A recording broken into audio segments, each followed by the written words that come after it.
वनों के अनंत विस्तार में, जहां सूर्य की किरणें धरती को स्पर्श करने से पहले पेड़ों की चोटी पर ठहर जाती हैं, वहां एक दिव्य दृश्य जन्म ले रहा था। उस विशाल वटवृक्ष की जड़ में बैठा था सिंहसम, तेजस्वी, बुद्धि और शौर्य का प्रतीक गुरु सिंह, और उसके चरणों में खड़ा था एक सूक्ष्म, क्षीण परंतु जिज्ञासा से भरा हुआ चूहा कुमार। चूहा कांपती आवाज में बोला, गुरुदेव, मैं हर दिशा में पराजय पाता हूं, मैं छोटा हूं, दुर्बल हूं, मेरा जीवन क्या किसी महानता को छू सकता है? गुरु सिंह ने अपनी गूंजदार दृष्टि उस पर डाली, फिर कहा, वत्स, कल का उदय तुम्हें सत्य का मार्ग दिखाएगा। अगला प्रहर, सूर्योदय का पवित्र क्षण, वातावरण में शंखनाद सी अनुभूति, स्वर्णिम किरणों से आलोकित वन। गुरु सिंह चूहे को एक विराट वृक्ष के समक्ष ले आए।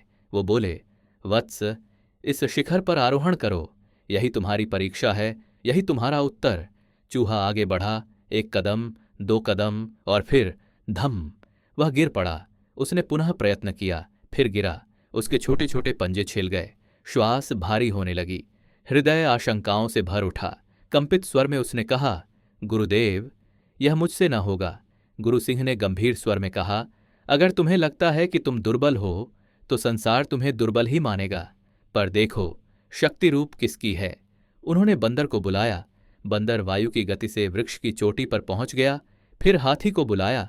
हाथी ने प्रयास किया, पर उसका विशाल शरीर जकड़ गया, वह आगे न बढ़ पाया।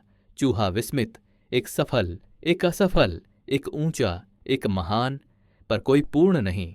गुरु सिंह ने आकाश की ओर देखते हुए कहा, वत्स, यह प्रकृति का शाश्वत सत्य है।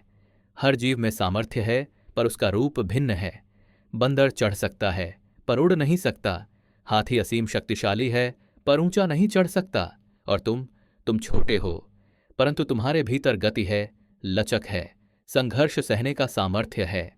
इन वचनों ने चूहे के हृदय में एक दीप जला दिया। उसने पुनः आरोहण आरंभ किया। न किसी से तुलना, न किसी से भय, सिर्फ अपने कदमों का संगीत।